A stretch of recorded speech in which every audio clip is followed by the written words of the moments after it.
Selamat datang di IJ Nauman Channel. Bicara pendidikan, sekolah, dan madrasah. Jangan lupa subscribe dan like ya.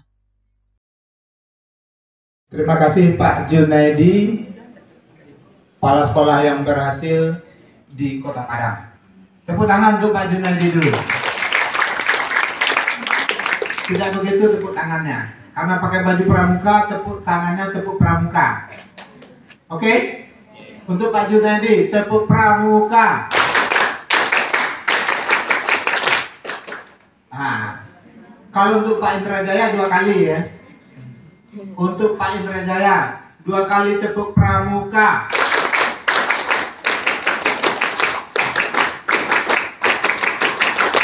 Terima kasih. Baik.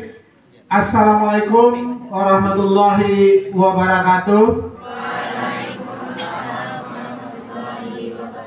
Salam opsi, unggul, berdaya saing, kreatif, dan beriman. Sekali lagi, salam opsi, unggul, berdaya saing, kreatif, dan beriman. Alhamdulillahirabbil alamin. Asyhadu an la ilaha illallah wa asyhadu anna Muhammadan abduhu wa rasuluhu la nabiyya ba'da. Terima kasih Bapak Junaidi, Bapak dan Ibu, para pembimbing siswa untuk kegiatan opsi Kota Padang tahun 2023. Terusnya anak-anak kami, para peserta bimbingan Olimpiade Penelitian Siswa Indonesia tahun 2023. Pada kesempatan ini saya ingin menginformasikan, menjelaskan kepada kita semua. Pertama, kita harus paham kegiatan kita ini namanya apa? Opsi. Apa kepanjangan opsi? Olimpiade Penelitian Siswa Indonesia. Nah, jadi kata pertamanya adalah Olimpiade. Ya. Pernah mendengar kata Olimpiade selain opsi? Yang paling populer itu di cabang apa? Olahraga, IPA, dan lain-lain. Kalau ada kata Olimpiade, itu pasti ada kegiatannya bersifat perlombaan. Ada penilaian. Kalau ada lomba, nanti ada yang menang, tidak ada yang kalah, cuma tidak menang. Tapi kalau pertandingan baru ada yang kalah, ada yang menang. Jadi di opsi ini tidak ada yang kalah. Semua peserta boleh ikut, lalu ada yang menang, ada yang belum menang. Tidak menang bukan berarti kalah. Ya.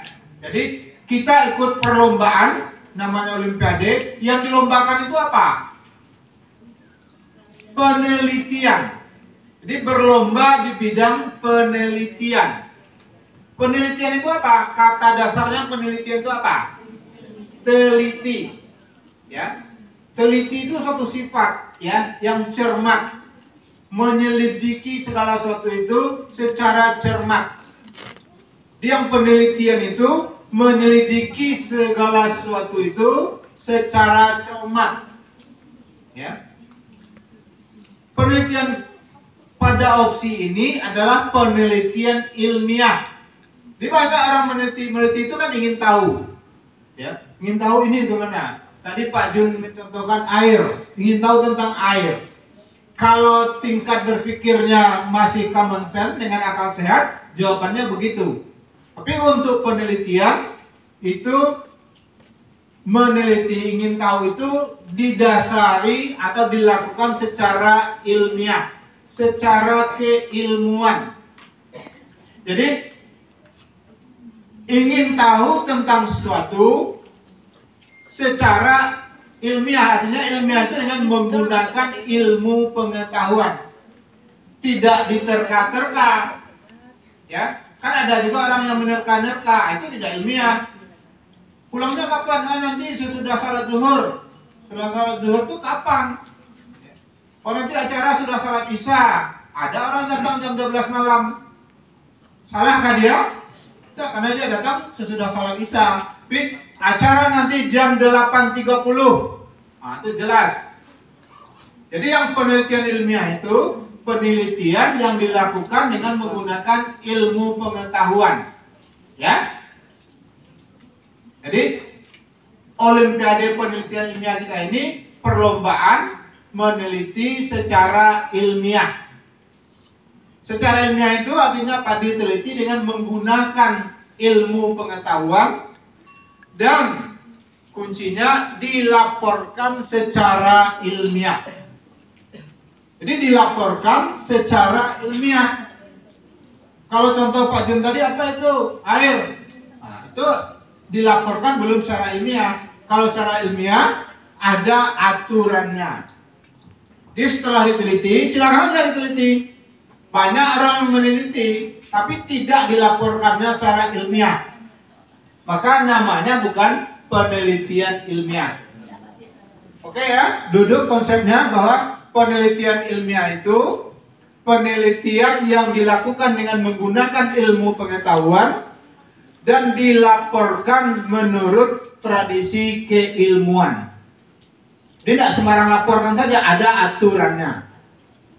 Nah, meneliti secara ilmiah itu maksudnya apa? Ya diselidiki. Bagaimana untuk bisa menyelidiki itu?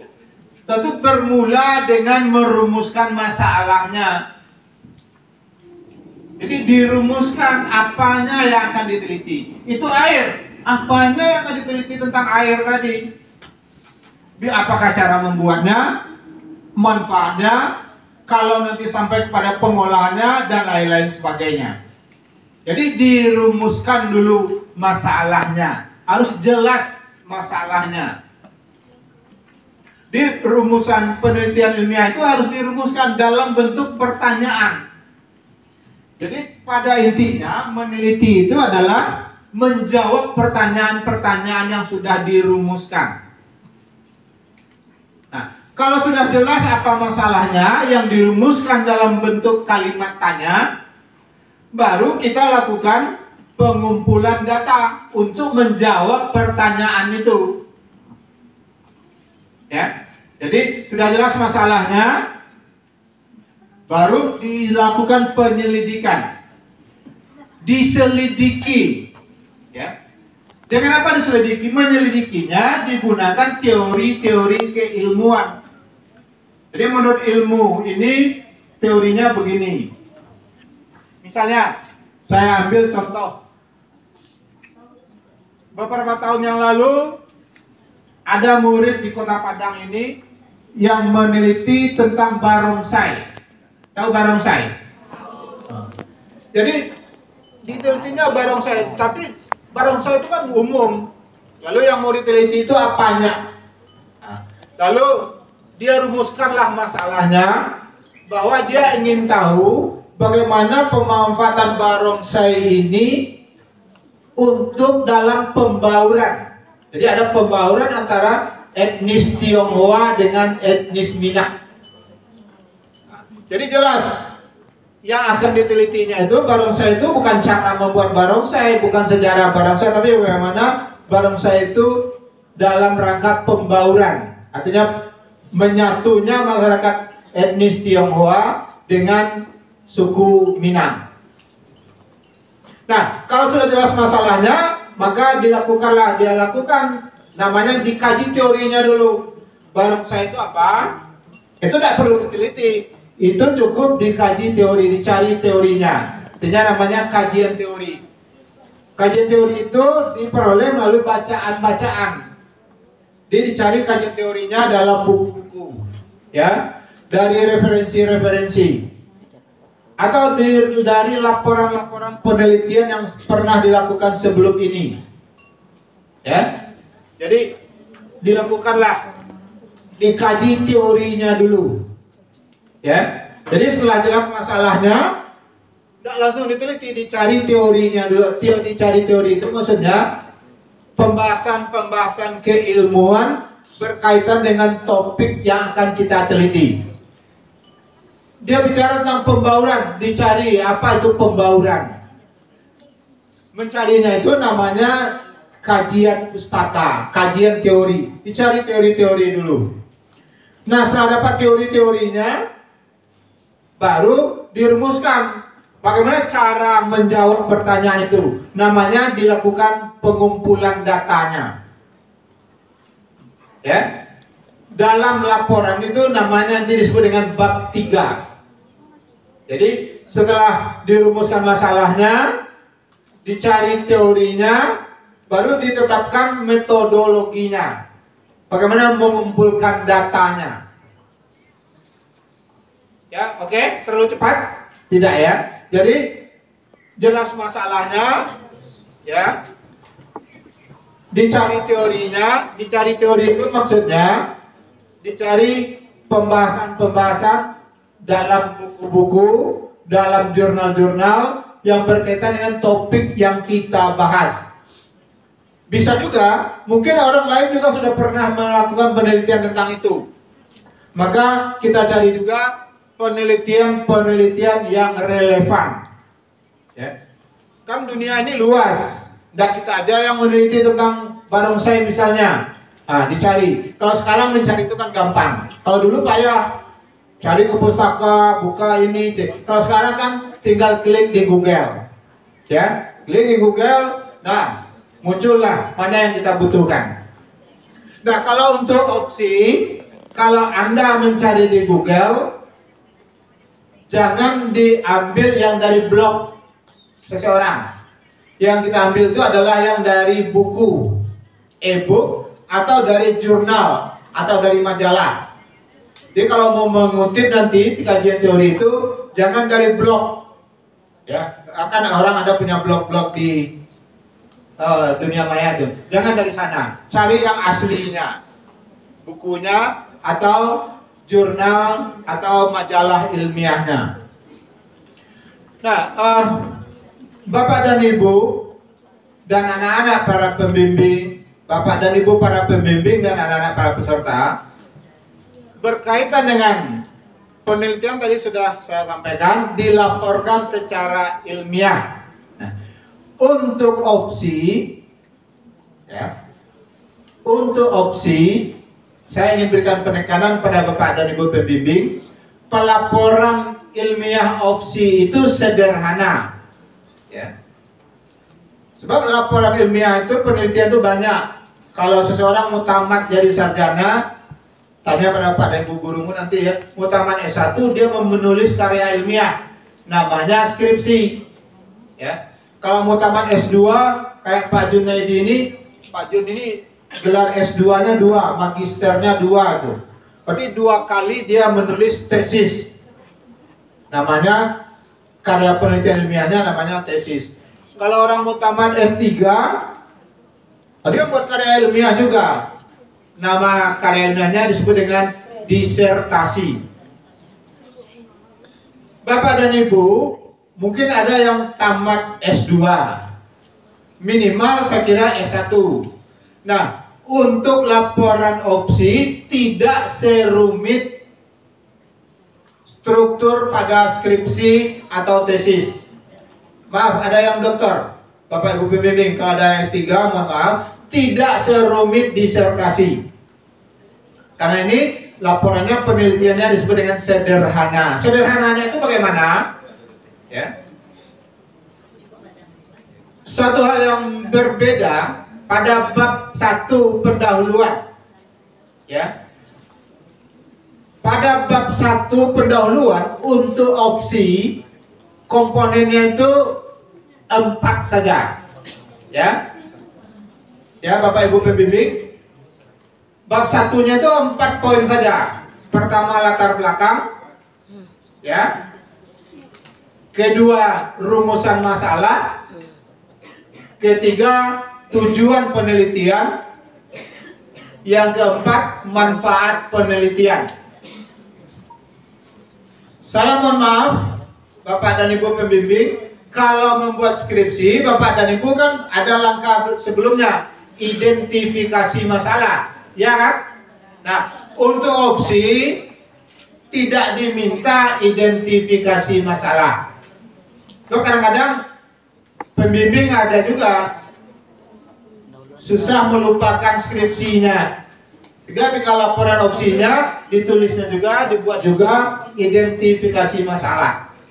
Ya. Untuk opsi komponennya latar belakang masalah, rumusan masalah. Jadi sudah jelas latar belakangnya, langsung saja rumuskan masalahnya. Diidentifikasi boleh, tapi dalam pikiran saja, tidak perlu dituliskan. Kalau mau dituliskan juga di luar laporan, atau tulisnya di kartu lain, di buku lain. Oh, ini identifikasi masalahnya. Lalu pilihlah mana masalah yang dirumuskan. Nah, oke, jelas nih ya. Jadi latar belakang masalah, rumusan masalah, tujuan penelitian, manfaat penelitian. Nah, secara sederhana, Bapak dan Ibu pembimbing dan anak-anak semua, manfaat. Tujuan penelitian itu, jadi tujuan penelitian itu adalah menjawab rumusan masalah. Jadi antara rumusan masalah dengan tujuan penelitian itu kata-katanya banyak samanya. Ya. Jadi kata-katanya banyak yang sama. Jadi saya ulang, antara rumusan masalah dengan tujuan penelitian itu kalimatnya hampir sama. Jadi menilainya kami gampang saja itu nanti. Ada enggak kalimat pada rumusan masalah muncul pada tujuan penelitian? Kalau tujuan penelitiannya 3, kalau rumusan masalahnya 3, tujuan penelitiannya berapa? 3 juga. Kalau rumusan masalahnya 2, tujuan penelitiannya 2 juga. Jadi jangan terlalu berpikir rumit-rumit Bapak dan Ibu pembimbing ya. Nah, manfaat penelitian. Jadi latar belakang, rumusan masalah, tujuan penelitian, manfaat penelitian adalah apa manfaat atau kegunaan dari hasil penelitian ini. Ya. Jadi manfaatnya hasil penelitian kita ini gunanya apa? Bagi pihak lain, tidak bagi peneliti. Ya.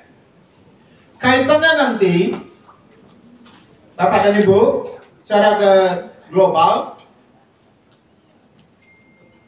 tujuan penelitian terjawab pada kesimpulan, pada bab 5. Manfaat penelitian terjawab pada saran. Jadi pada bab 5 kan ada kesimpulan dan saran. Nah, manfaat penelitian itu nanti muncul jawabannya pada saran. Nah, ya, oke. Jadi tujuan penelitian terjawab pada kesimpulan. Manfaat penelitian terjawab pada saran. Jadi Bapak dan Ibu jangan terlalu rumit memikirkan saran. Apa sarannya ya? Jangan dibuat-buat sarannya. Sarannya tergantung pada manfaat penelitian. Oh, tujuan penelitian 3, manfaatnya terserah, tidak harus 3. Mau manfaatnya 5, silakan. Tapi pasti ada manfaatnya, minimal ya, bermanfaat untuk pengembangan lebih lanjut. Itu minimal. Tapi kalau Anda menghasilkan produk, mungkin bisa digunakan. Ya. Jadi kalau ada manfaat itu dimanfaatkan oleh bukan peneliti, oleh pihak lain. Itu kata-kata kuncinya ya. Nah, oke. Sekarang rumusan masalah. Ya.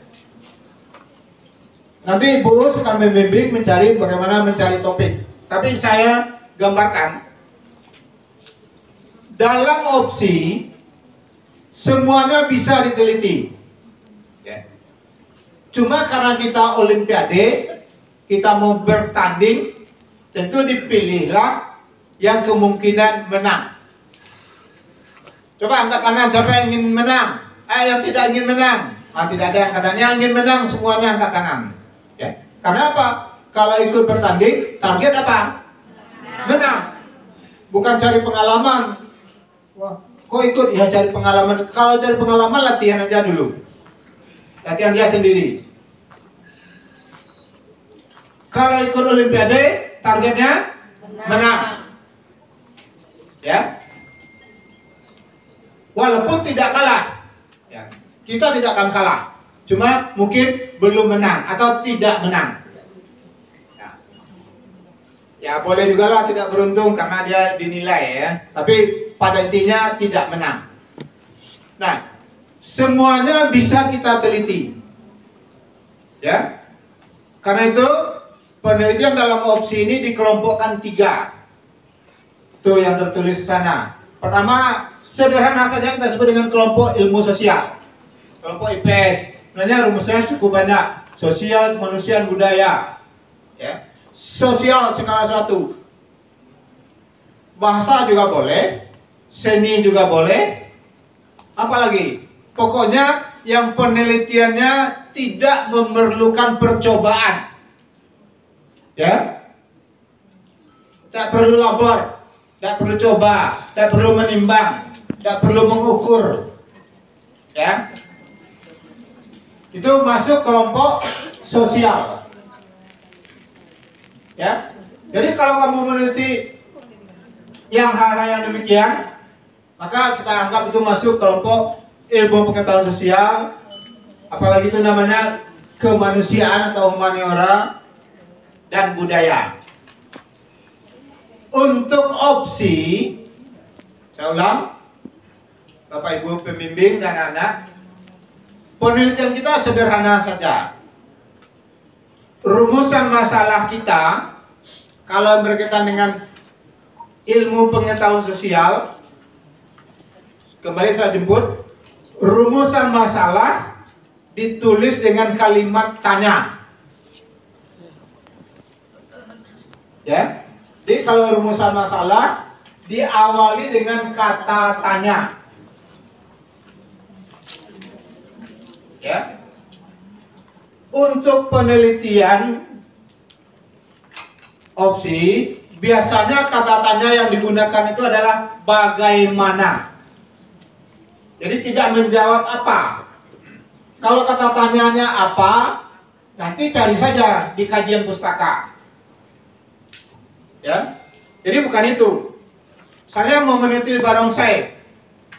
Yang diteliti bukan apa itu barongsai. Kalau mau menjawab apa itu barongsai, tidak perlu teliti, baca aja buku. Jadi biasanya dimulai dengan kata tanya, bagaimana. Nanti lihat rumusan yang sudah Anda coba-coba. Jadi dimulai dengan kata tanya, bagaimana. Apanya yang diteliti? Ya, yang diteliti itu apanya dari ilmu sosial. Biasanya berkaitan dengan sosial, biasanya berkaitan dengan persepsi orang tentang itu. Persepsi, pandangan.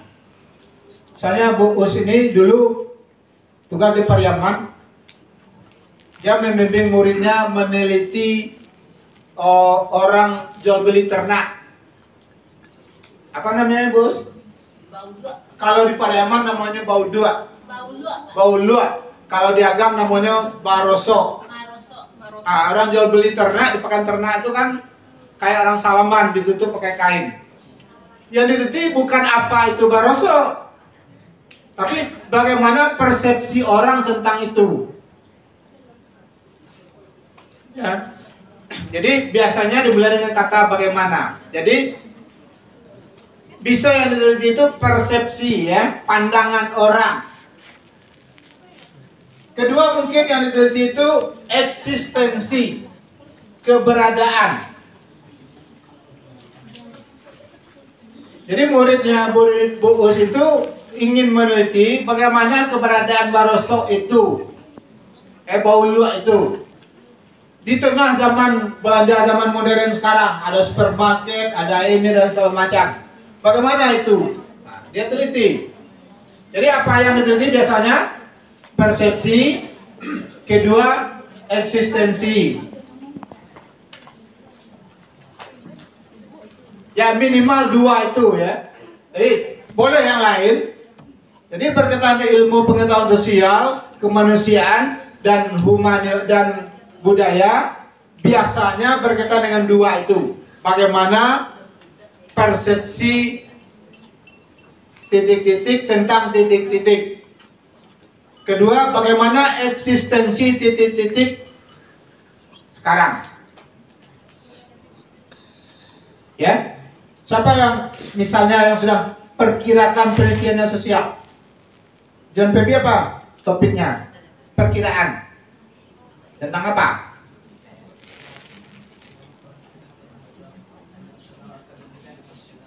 Oh ya, bagus ya. Untuk opsi, mohon maaf Ibu ya, penelitian sederhananya mungkin sebaiknya berkisar tentang persepsi dan eksistensi. Sebab apa? Tidak usah melebar kepada, mohon maaf, pengaruh. Kalau pengaruh itu suatu hal yang sudah agak sulit untuk diukur. Pengaruh itu rata-rata itu sudah untuk S1. Nanti Anda tidak mampu mengerjakannya. Bagaimana pengaruh? Pengaruh itu banyak nanti ya. Bagaimana? Nanti ada faktor ininya, banyak yang mempengaruhi dan lain-lain. Jadi yang sederhana saja, ya boleh. Kalau mau lanjut silakan, tapi nanti rumit, ya. Untuk opsi SMP yang sederhana-sederhana saja. Ya. Jadi apanya yang kita teliti, eksistensinya, keberadaannya. Misalnya, yang meneliti barongsai tadi, dia meneliti bagaimana keberadaan barongsai itu sekarang. Nah, ditelitilah, diamati, dilihat. Kemudian bagaimana persepsi, bagaimana pandangan orang tentang barongsai, bagaimana pandangan suku Minang, bagaimana pandangan orang Tionghoa, bagaimana pandangan yang lain, bagaimana yang lain. Ya. Jadi dia tidak meneliti pengaruh barongsai terhadap, kalau pengaruh itu agak rumit. Jadi saya tidak melarang, ya, Bapak Ibu pembimbing, mohon anak kita diarahkan saja kepada yang sederhana-sederhana. Kalau pengaruh itu sudah memakai teori korelasi, sudah pakai rumus statistik, ya. Kalau sudah pakai rumus statistik, nanti diragukan. Anda kelas 7 SMP sudah menguasai teori statistik ini, belajarnya di mana? Ya. Nanti kita dibimbing awak di rumah. Nah, nanti ditanya lagi, dibimbing atau dikerjakan? Ya, oke. Jadi yang ilmu sosial biasanya ya, kita rumusan masalahnya dimulai dari pertanyaan bagaimana persepsi masyarakat. Masyarakatnya ini nanti diperjelas masyarakat apa. Misalnya pernah melihat anak daro pakai suntiang. Suntiang Minang ini terkenal dengan suntiang salapan. Ya, mungkin ingin diteliti bagaimana persepsi remaja sekarang tentang suntiang salapan itu. Boleh diteliti. Kemudian bagaimana eksistensinya, masih dipakai atau tidak, atau sudah berganti dengan gaya-gaya barat dan segala macamnya. Itu diteliti. Ya. Jadi berkaitan dengan persepsi, eksistensi. Boleh yang lain.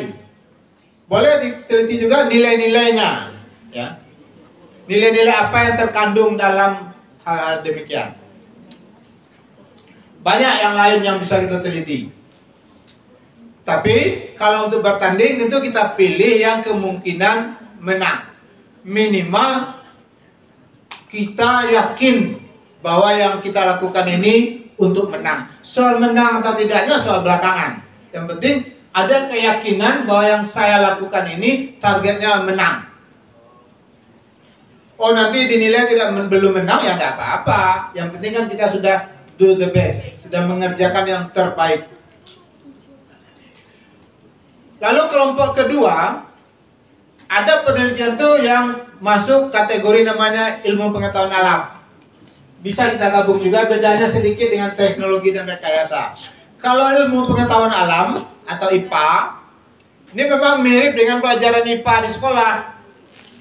Yang penelitiannya memerlukan alat, bahan, dan percobaan. Ingat ya, penelitiannya membutuhkan apa? Alat, bahan, dan percobaan. Karena itu, rumusan masalahnya biasanya dimulai dengan kata apa. Ya, apa alat dan bahan yang dibutuhkan untuk titik-titik. Saya ulang. Kalau IPA biasanya rumusan masalahnya untuk opsi ya. Apa alat dan bahan yang dibutuhkan untuk, contohnya, mohon maaf, SMP 1 Padang dulu, Bu Sreda kan, angkat tangan mohon izin. Selalu sering saya sebut, meneliti tentang bunga senduduk. Dia meneliti bagaimana penggunaan bunga senduduk, tahu senduduk? Di kampung sana namanya sikadudua. Akan ada buahnya itu ya, buah sikadudua itu meneliti keasaman makanan. Ya. Nah, maka rumusan masalahnya apa alat dan bahan yang dibutuhkan untuk mengolah ini. Lalu rumusan kedua, bagaimana prosesnya. Di minimal apa alat dan bahan, kemudian bagaimana prosesnya. Bapak dan Ibu, saya mohon perhatian. Alat dan bahan pada IPA itu tidak masuk di bab 3. Beberapa hasil yang saya lihat di bab 3 nanti ada alat pengumpul data. Jadi di bab 3 di metodologi penelitian itu alat pengumpul data, bukan alat untuk percobaan.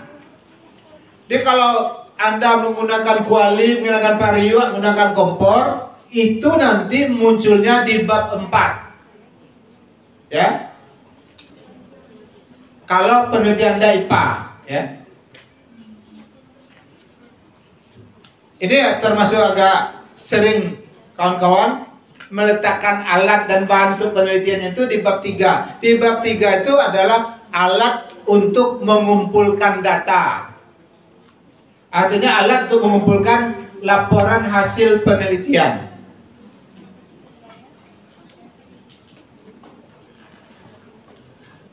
Nah, jadi kalau IPA, apa alat dan bahan, bagaimana mengolahnya, dan boleh ditambah dengan apa manfaatnya, apa kelebihannya, alat atau percobaan yang dilakukan itu. Kalau teknologi, apa alat dan bahannya, bagaimana mengolahnya, dan apa keuntungan dari produk itu. Kalau teknologi itu dia menghasilkan. IPA itu juga bisa menghasilkan, tapi bedanya dengan teknologi rekayasa itu menghasilkan produk teknologi. Nah, dijelaskan apa keuntungannya dibandingkan dengan produk lain. Nah, baru tujuan penelitian tinggal mengubah. Ya. Jadi kalau sudah dirumuskan rumusan masalah, nah pada tujuan penelitian tinggal buang kata tanyanya, ganti dengan mendeskripsikan. Kalau tujuan penelitiannya bagaimana eksistensi Suntiang Salapan dalam perkawinan di Kota Padang, nah, tujuan penelitiannya apa? Mendeskripsikan eksistensi Suntiang Salapan dalam perkawinan di Kota Padang. Udah rumit kan? Oke ya, ini kuncinya. Di antara rumusan masalah dengan tujuan penelitian itu kembar, tidak seperti pinang dibelah dua. Seperti pinang dibelah dua aja lah, karena dia pasti tidak sama besarnya. Oke? Jadi kalau sudah dapat rumusan masalah, tujuan penelitian, tinggal buang kata tanyanya nanti dengan mendeskripsikan, mau menjelaskan. Tapi kalau bagaimana pengaruh tadi, ya itu tentu menjelaskan pengaruh. Cuma saya khawatir pengaruh itu susah diukur karena banyak faktor-faktor yang ikut mempengaruhi itu. Oke? Nah, manfaat penelitian tadi sudah saya singgung. Kalau Anda meneliti suntiang serapan, misalnya ya, Anda ingin mendeskripsikan bagaimana persepsi masyarakat, lalu manfaatnya apa penelitian Anda ini nanti? Diperkirakan ini kegunaannya untuk siapa? Mungkin ini perlu menjadi masukan bagi para nenek mama. Itu namanya manfaat. Jadi bisa menjadi bahan pertimbangan bagi para nenek mama untuk merumuskan kebijakan pembinaan adat di Kota Padang misalnya. Jadi manfaat itu adalah keuntungan yang bisa diperoleh oleh pihak lain dari hasil penelitian kita.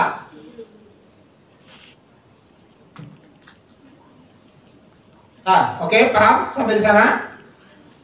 Jadi tidak usah rumit-rumit berpikirnya. Tapi kuncinya nanti adalah pada pemilihan topik. Nanti akan dibimbing oleh Bu Us.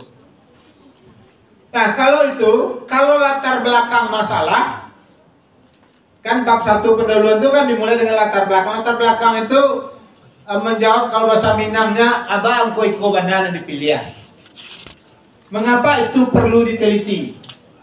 Nah, biasanya diberikan gambaran secara umum, diberikan gejala khususnya, lalu dianggaplah ini perlu diteliti. Saya mau meneliti suntiang selapan. Suntiang selapan istilahnya Bu ya. Mungkin banyak juga ibu yang tak tahu ya. Dijelaskanlah tentang suntiang selapan, mengenai perkawinan di Minang, perempuan pakai suntiang Tuhan ini, lalu akhir-akhir ini terlihat gejala, banyak yang tidak paham, hanya sekedar memakai saja, banyak yang tidak tahu apa nilai-nilai yang dikandungnya, dan lain-lain. Oleh karena itu, baru hal ini perlu diteliti dalam sebuah penelitian sederhana. Jadi, jangan terlalu lebar. Biasanya, pada latar belakang itu memang kita ambil dari yang general, yang generik, kita khususkan. Tapi jangan terlalu lebar. Kalau ibarat membuat ranji, Anda usah sampaikan ini buyutnya di atas, tapi cukup yang mendekati. Ada yang meneliti tentang pemanfaatan daun salam sebagai obat misalnya ya.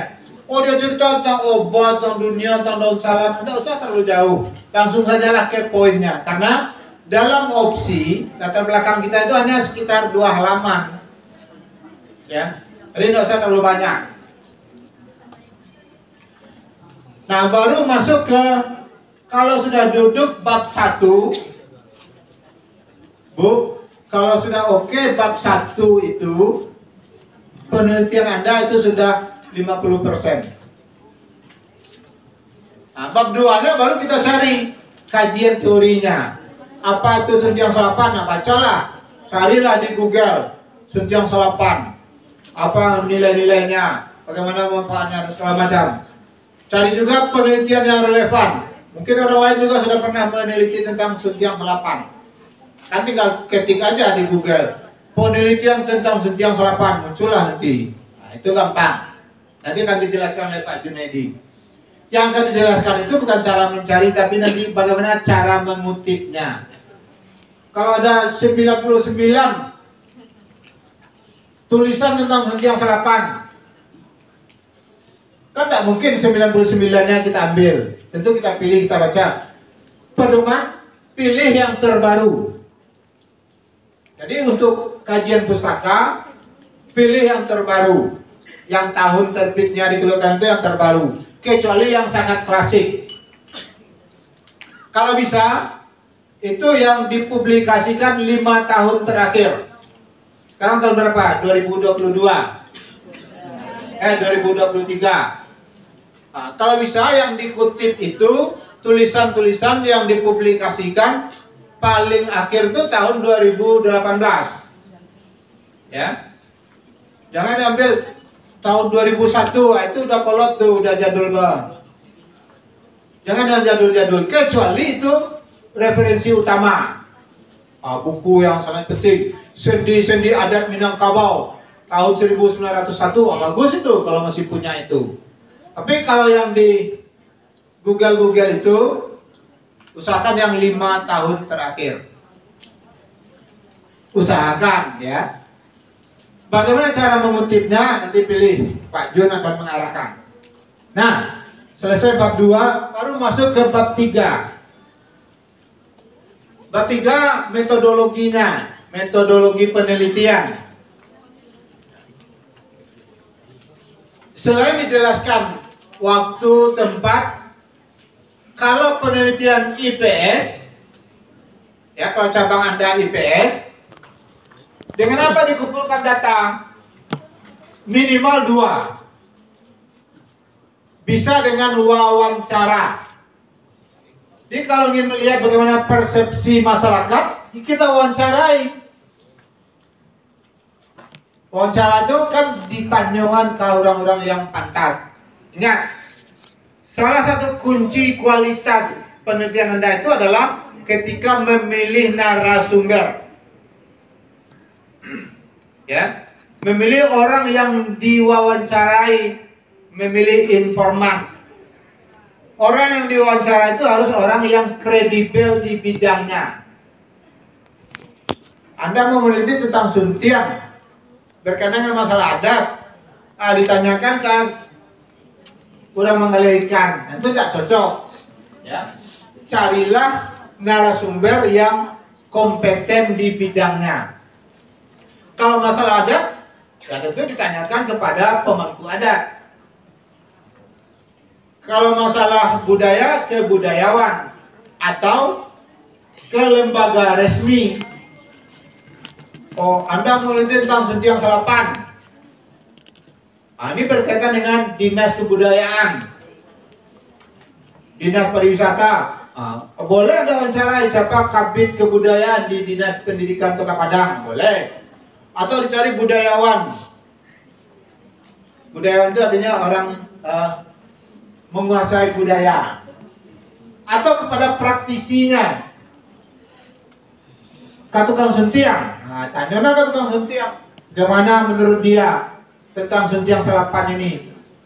Bagaimana pemahaman generasi muda Minang tentang Suntiang Salapan? Ya. Jadi alat pengumpul data yang pada bab 3, sistematisnya nanti kita lihat ya. Saya berikan gambaran umumnya saja sebuah penelitian itu. Kalau penelitian sosial, alat pengumpul datanya bisa pertama dalam bentuk wawancara. Kunci kualitas penelitian Anda itu adalah ketika Anda memilih siapa yang diwawancarai. Harus dipilih orang yang kompeten di bidangnya. Jadi kalau Anda misalnya meneliti tentang barongsai, siapa yang diwawancara? Ya tua-tua Cina itu yang mengadakan acara barongsai. Tanya pendapatnya. Anda ingin lihat bagaimana pendapat orang yang bukan etnis Cina, tanyalah pada tokoh yang tinggal di situ yang bukan orang, yang tokoh masyarakat.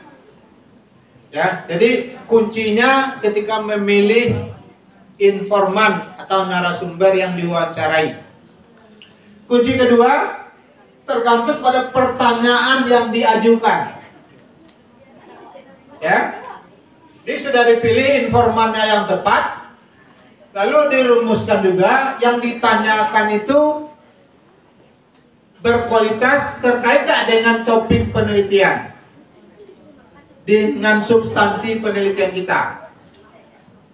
Karena itu, Anda nanti kalau mau wawancara, minta bimbingan kepada ibu gurunya panduan wawancara. apa-apa saja yang akan ditanyakan. Oke? Alat pengumpul data yang kedua kalau untuk IPS adalah angket. Ya, angket atau kuesioner. Ini bisa juga kita sebarkan angket. Kita bagikan angket. Ya. Kepada siapa? Kepada yang namanya responden. Nah, kalau penelitian sosial ada kalanya penelitian ini cakupannya besar. Ya, misalnya mau meneliti persepsi remaja putri Kota Padang tentang suntiang salapan. Mau tahu berapa banyak remaja di Kota Padang? Mungkinkah semuanya kita wawancarai? Tidak. Karena itu kita pilih yang namanya sampel. Ya. Jadi kita pilih namanya sampel. Sampel itu artinya kita pilih beberapa orang untuk mewakili kelompoknya. Jadi ada satu himpunan, ya kalau istilah matematikanya, himpunan remaja putri Kecamatan Kuranji misalnya. Atau persepsi, Ibu ada sekolah mana? SMP 30. Bagaimana persepsi pelajar putri SMP 30 tentang suntiang salapan? Berapa muridnya? Semua muridnya 800-an lebih ya. Apakah mungkin semua 800 orangnya kita wawancarai? Kita beri angket? Tidak. Maka kita pilih namanya sampel. Ya. Jadi ada namanya populasi. Populasi itu nama himpunannya, sampelnya anggotanya. Nah, kita pilih. Berapa jumlahnya? Ya tergantunglah kebutuhan. Kalau makin banyak populasinya, tentu persentase sampelnya makin sedikit. Tapi tidak selalu harus ada populasi dan sampel. Kalau Anda butuh pendapat para ahli, itu tidak perlu populasi dan sampel.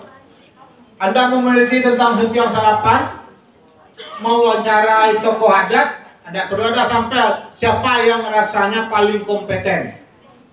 Kalau masalah adat itu yang paling kompeten ya para datuk, Gundokan doang. Anda pilih Kecamatan Kuranji. Di Kuranji itu ada namanya Lembaga Kerapatan Adat Alam Minangkabau. Tentu ketua LKM-nya yang kita wawancarai minta pendapatnya. Ketua Gundokan doangnya atau beberapa orang. Jadi itu namanya tidak ada populasi dan sampel. Itu langsung kepada narasumber. Ya. Jadi Bapak dan Ibu tidak harus selalu berpikir populasi dan sampel, langsung saja narasumber. Oke? Minimal kalau sosial alat pengumpul datanya apa tadi? Wawancara dan angket. Lalu ada alat pengolah data. Kan wawancara sudah 10 halaman, satu orang wawancarai jawabannya 10 halaman. Yang diwawancara 5 orang. Udah berapa halaman itu? 50 halaman. Angket. Satu angket itu pertanyaannya 15. Misalnya ya, dibuat angket, pilihannya 1, 2, 3, ada 15 pertanyaan. Yang mengisi angket 100 orang. 100 orang ya. Lalu berapa jumlah pertanyaan jawaban itu? 100 kali 15. Berapa tuh? Apakah semuanya kita masukkan ke laporan? Maka ada namanya teknik mengolah hasil. Jadi ada teknik, ada alat pengumpul data, kemudian ada teknik mengolah data. Ya. Nah, kalau sosial, bagaimana mengolah datanya? Ada dua kemungkinan. Kemungkinan pertama, datanya dianalisis kemudian disimpulkan. Jadi dari 5 narasumber tadi, masing-masingnya 10 halaman, itu 50 halaman itu dikelompok-kelompokkan lalu disimpulkan. Ya. diambil kesimpulan. Itu mirip hakim. Hakim kan banyak, luar biasa. Aduh, kalau Anda nanti jadi hakim, ikuti saja sidang Sambo kan. Berapa banyak saksi yang diperiksa, dia simpulkan Sambo ikut perencanaan pembunuhan, di penjara seumur hidup. Itu kan kesimpulan akhirnya dari sekian ini argumen-argumennya. Jadi wawancara itu begitu juga, ditanya orang ini, tanya ini, jawabannya mungkin beda-beda, lalu dikelompokkan lah, namanya disimpulkan. Nah, kalau angket bagaimana mengolahnya?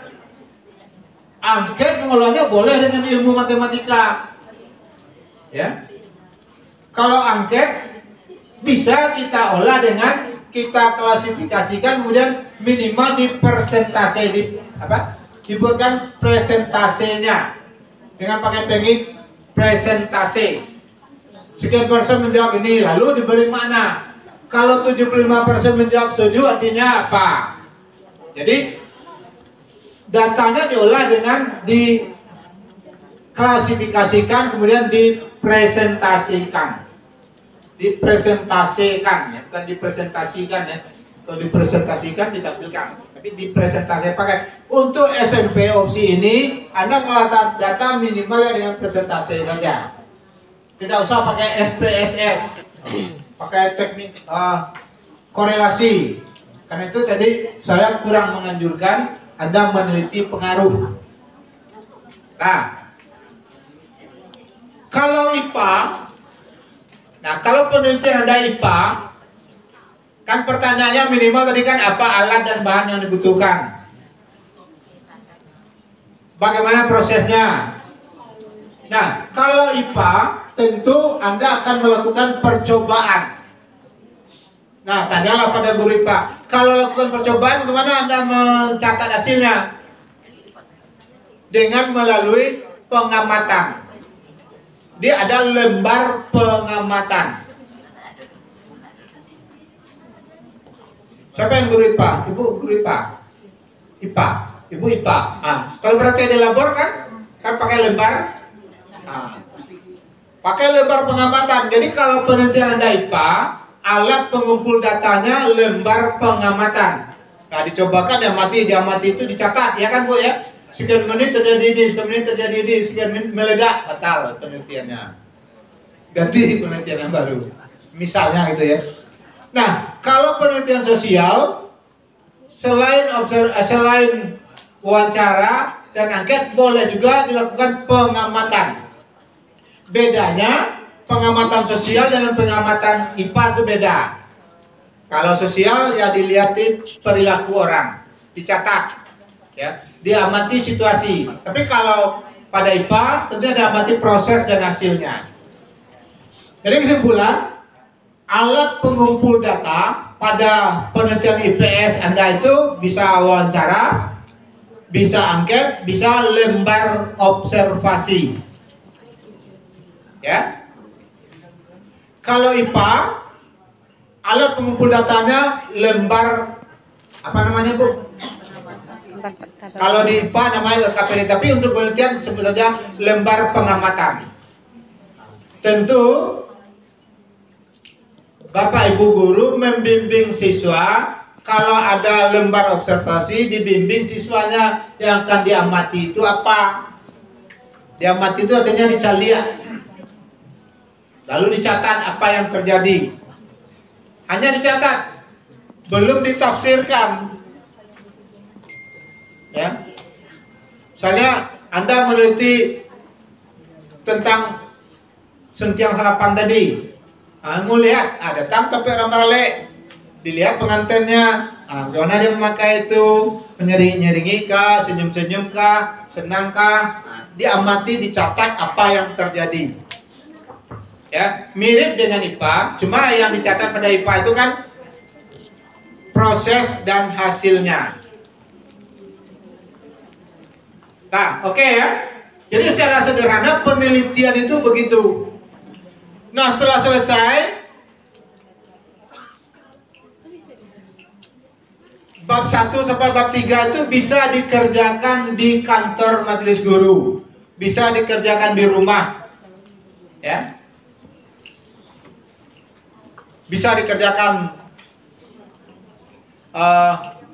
secara bersama.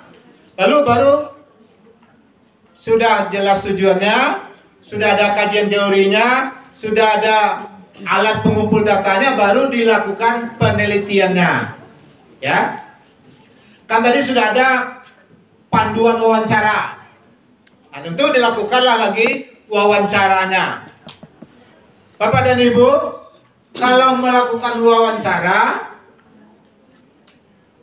usahakan itu direkam video, ya.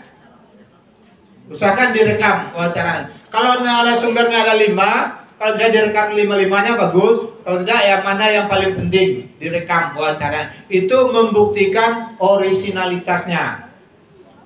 Maksud itu tidak main terka-terkaan. Ya, sudah wawancara 5 orang, angket sudah dibagikan. Ya, alat mengolah datanya tadi sudah tahu. Kalau wawancara bagaimana dikelompokkan kemudian disimpulkan. Nah, hasil itu kalau IPA tadi sudah lakukan percobaannya, sudah dicatat. Hasilnya itulah yang dilahirkan pada bab 4. Di bab 4 itu hasil penelitian. Minimal ada 2. Pertama hasilnya, kedua pembahasan. Ya.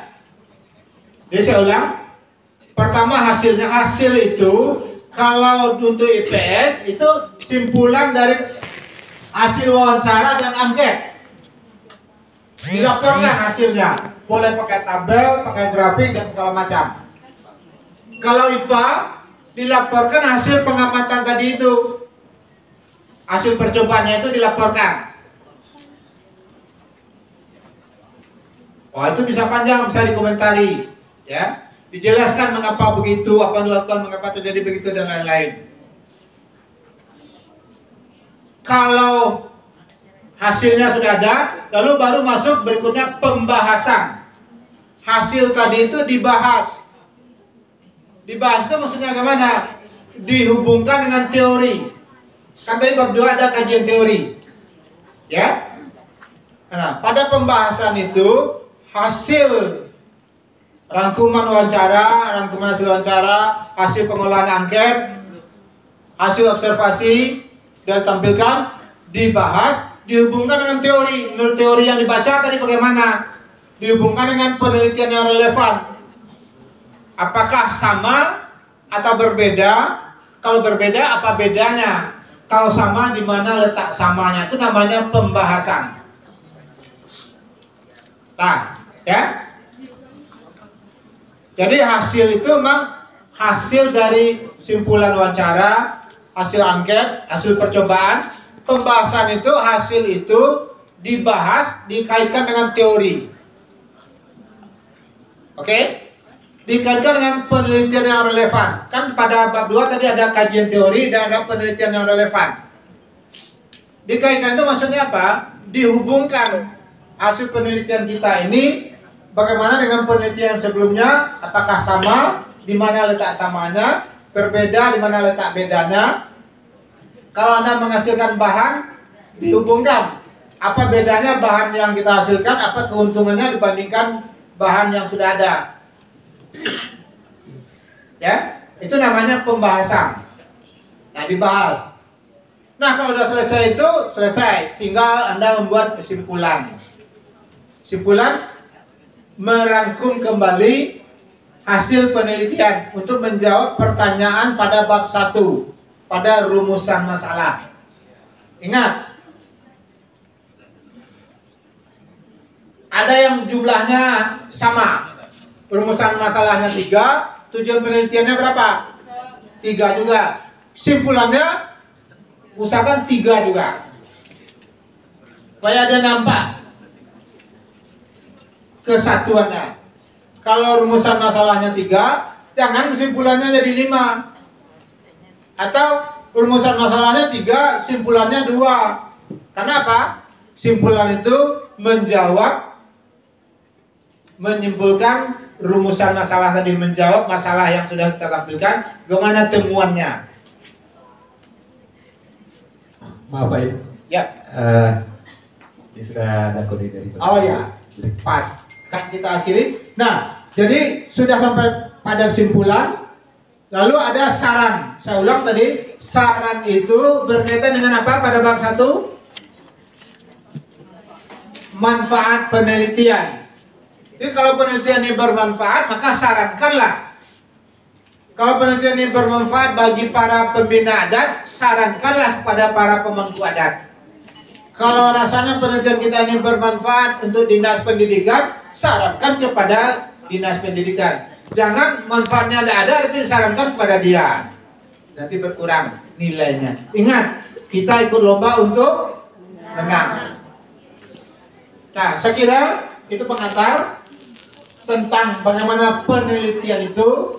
Saya cermat, nanti Ibu juga akan membimbing Pak Jun, dan insya Allah nanti siang salah seorang narasumber kita itu Bapak Dr. Nur Said, dosen UNP, nanti juga akan berikan bimbingan lebih lanjut.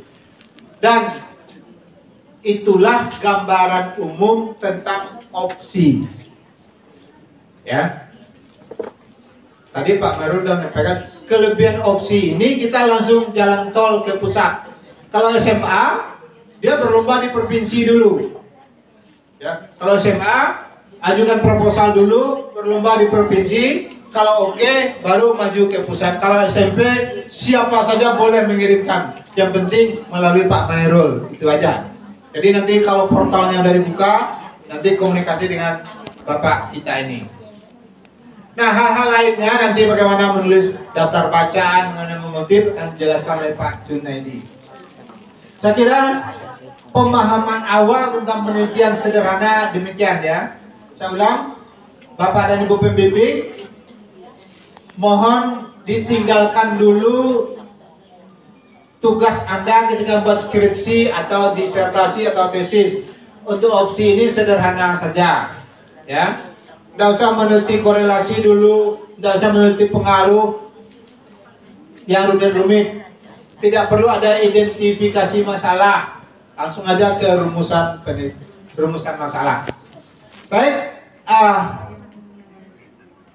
tidak usah tanya jawab dulu, nanti ada tanya jawabnya. Sekarang untuk pemahaman umum, mudah-mudahan bisa dimengerti. Saya akhiri dengan billahi taufiq wal hidayah. Wassalamualaikum warahmatullahi wabarakatuh. Waalaikumsalam.